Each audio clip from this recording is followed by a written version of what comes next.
So in 8.3, we're going to look at some more sequences. So in this first sequence, we're starting with 1, then 5, then 25, 125, 625. Do you see a pattern there? So that's what we're looking for. How are we getting from one term to the next? So you can stop the video and look at it for a minute, try to figure it out. But then come back and we'll talk a little bit about it. All right.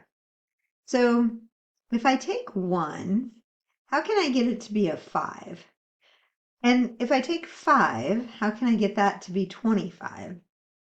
And what's happening is I'm multiplying by 5 each time. So 1 times 5 is 5. 5 times 5 is 25. 5 times 25 is 125.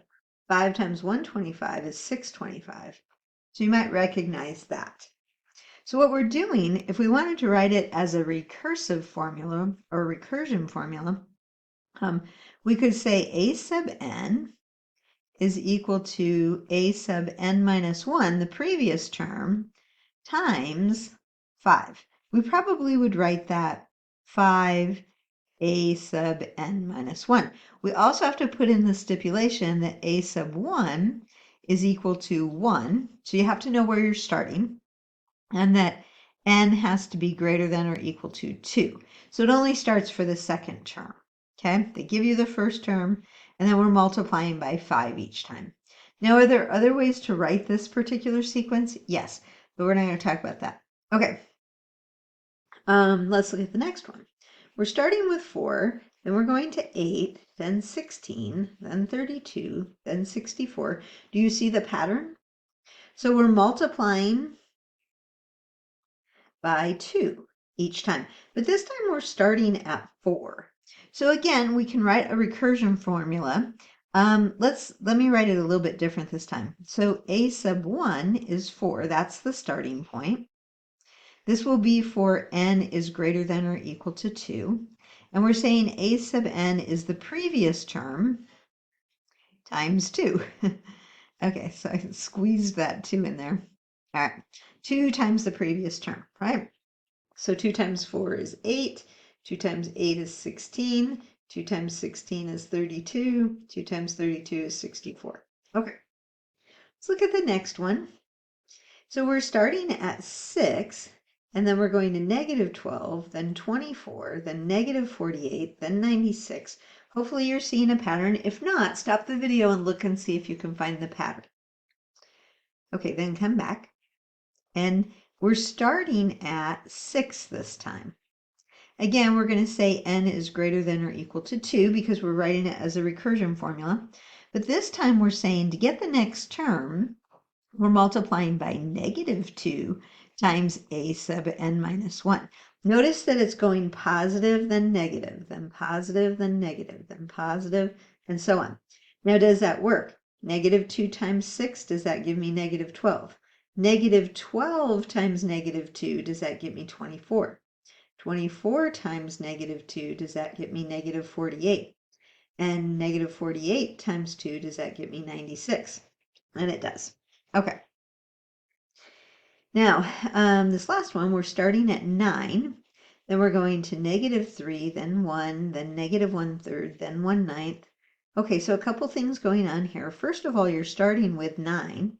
That's the first term. And again, I'm writing it as a recursion formula. We're going to change that in a little bit in this section, but for now, that's what we have to work with. So n is greater than or equal to 2. So this is going to be for terms after the first term. And what are you doing? What do you multiply by? We've been multiplying, right?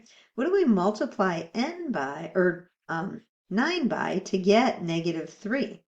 And you might say, well, I'm dividing by negative 3. Okay, dividing is multiplying by the reciprocal, right? So you're dividing by negative 3, that's true, or multiplying by negative 1/3. That would be the reciprocal of negative 3. Okay, so that's what's happening. You're taking the previous term and you're multiplying it by negative 1/3 to get the next term. So 9 times negative 1/3 That gets me negative 3. Negative 3 times negative 1/3. Trying to squeeze it in there. That gets me 1. I don't know if you can see it. 1 times negative 1/3. That gets me negative 1/3. Then what's negative 1/3 times negative 1/3? Well, that in fact is 1/9. Oops. Okay. Oh, well, maybe I made my arrows go wrong.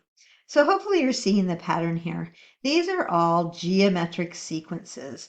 So geometric sequences are when you're multiplying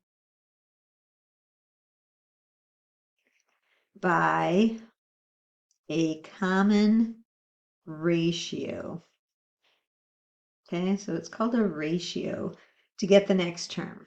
Okay, how do you find the common ratio? You take any term and divide it by the previous term.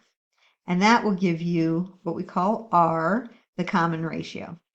It doesn't have to be the first two terms, it could be any of them. So let's go up to this one right here. See right there how they have to be consecutive. See how I have a negative 48 and I'm dividing it by 24.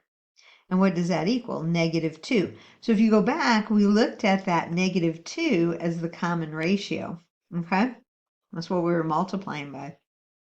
Now, does it get trickier with the fractions? Yeah, it can.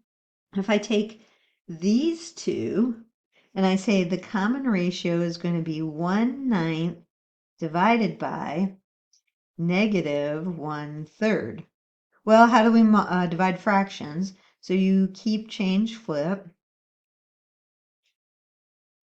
Then you can multiply across or you can cancel, but you're going to get negative 1/3 there, which was the common ratio. Okay?